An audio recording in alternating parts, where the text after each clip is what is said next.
Alam mo bang may prediksyon na itong giyera sa Iran ang magiging dahilan sa pagbagsak ng Amerika? Pinakamakapangyarihang bansa, babagsak? Mahirap isipin, di ba? Pakinggan mo yung pangalawang reason para mas malinawan ka sa prediksyon ni Professor Shua Qinjiang. Ang sinasabi niya, kapag huminto ang giyera, mawawala ng tiwala sa Amerika ang mga Arab countries at babagsak sila. Kapag tumuloy ang giyera, ay mawawalan naman ng pera ang Amerika at babagsak din ng bansa nila. Kung ikaw si Trump, anong problema ang mas pipiliin mo? Mahirap malaman ang eksaktong numero pero may mga analyst na nagsasabing 500 million hanggang 1 billion bawat araw ang ginagastos ng Amerika sa giyera. Dagdag pa diyan, 39 trillion na ang utang nila.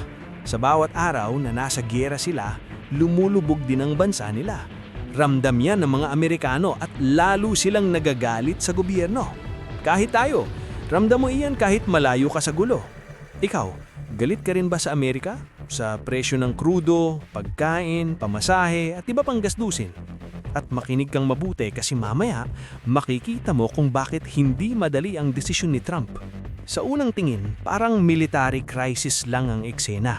Pero according sa Professor Jiang, hindi raw ito laban tungkol lang sa teritoryo. Ito raw ay laban para sa survival ng isang financial order. Kaya ngayon, hindi tungkol sa militar, missiles o barko ang pag-uusapan natin. Pag-uusapan natin ang dolyar, ang strategy at tiwala ng ibang bansa sa Amerika. Malamang tinatanong mo rin ito, kung sobrang gastos ng giyera, bakit hindi na lang umalis ang Amerika? Simple ang tanong pero komplikado rumang sagot dahil hindi simpleng desisyon ang pag-alis. Kapag umalis ang Amerika, hindi lang base ang iiwan nila. Posibleng pati pundasyon ng financial dominance nila ang mabasag. Ganito yan. US dollars ang official na currency na gamit sa pagbili ng langis. At dahil maraming bansang bumibili ng langis, kailangan nilang may hawak na dollars palagi. At tuwing ginagamit ang dollars, tumitibay ang dependency ng buong mundo sa Amerika. Kapag malakas ang demand ng currency mo, malakas din ang ekonomiya mo. At hindi lang ito dahil sa ekonomiya, kundi dahil sa impluensya rin. Naisip mo ba, pwede nilang parusahan ng kaaway nilang bansa sa pamamagitan ng pagbablock ng access nito sa US dollars? Pero hindi dyan nagtatapos ang kwento kasi yung perang timita sa oil umiikot din pabalik sa merkado nila. Napupunta ito sa US bonds, debts at markets.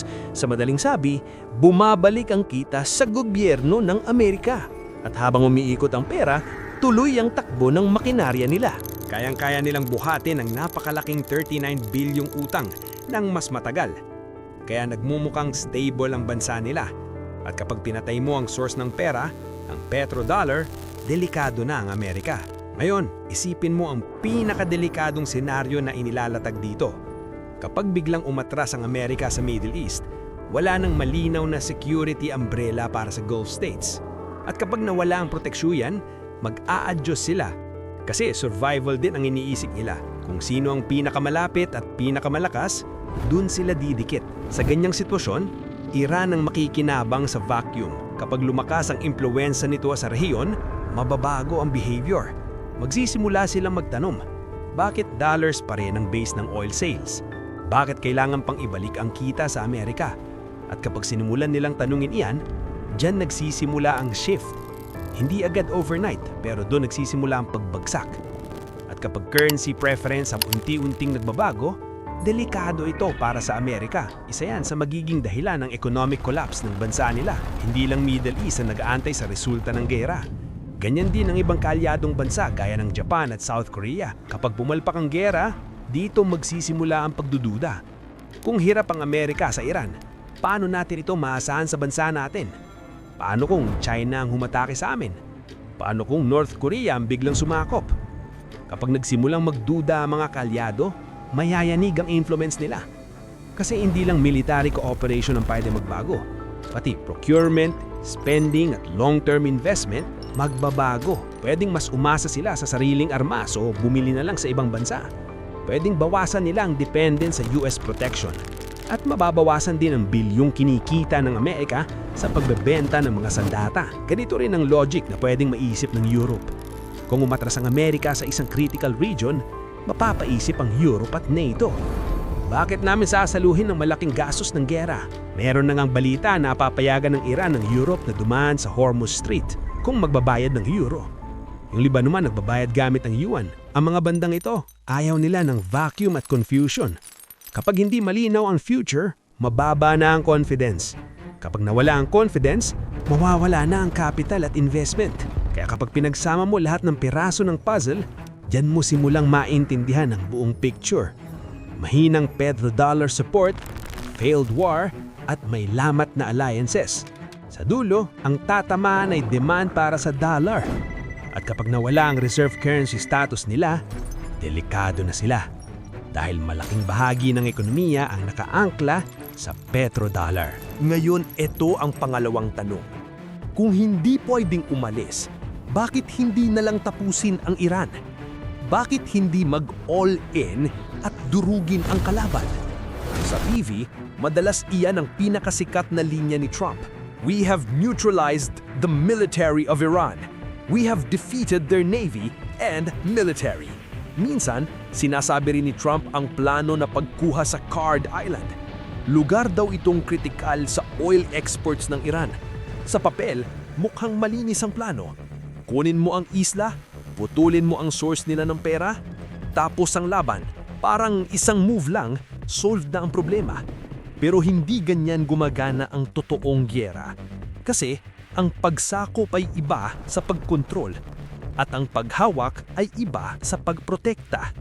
Kapag naandun ka na, kailangan mo itong depensahan araw-araw. At dahil malapit ito sa Iran, aabutin ka ng strikes, drones, missiles, artillery, lahat pwedeng bumuhos. Kaya ang simpleng operation biglang nagiging komplikadong desisyon. At dito pumapasok ang kinakatakutang mission creep. Una, maliit lang daw ang kailangang puwersa. Sunod, kailangan mo ng dagdag tropa para siguraduhing hindi ito mababawi ng Iran. Pagkatapos, kailangan mo ng mas malawak na kontrol sa paligid ng isla. Maya-maya, mas malaki na ang war footprint mo. At ang dating limited operation nagiging walang katapusang gyera. Iyan ang multong gustong iwasan ng Amerika. Kasi birong pumasok sa teritoryo yung kalaban, lalo na kung baybayin, bundok at mainland ang usapan. Buhay ng mga sundalo ang nakasalalay at doon nagiging sobrang mahal ang escalation. Hindi lang sa pera, pati sa oras at political will. Kaya kahit mukhang matapang ang all-in option, delikado. Baka wala na yang atrasan. Ngayon, naiintindihan mo na bakit isa itong trap sa Amerika. Hindi raw sila pwedeng makipag-deal ng basta-basta. Hindi rin pwedeng umatras ng walang malaking negative impact. Hindi rin pwedeng mag-all out ng walang bagong problema. At hindi rin kayang manatili ng walang katapusang gastos. Ibig sabihin, bawat daan ay may kapalit na problema. Walang queen exit, walang malinaw na panalo, walang murang option. Yan ang reason bakit sobrang laking problema nito. Hindi lang dito nakasalalay ang career ni Trump sa politika, pati ang kinabukasan ng Amerika at lahat ng bansang apektado ng gyera. Tumataas na ang bilihin sa buong mundo, kaya isang global issue na ito. Sa lahat ng narinig mo, ano sa palagay mo? May punto ba ang propesiya ni Professor Jiang? Itong US-Iran war ba ang simula ng pagbagsak ng Amerika?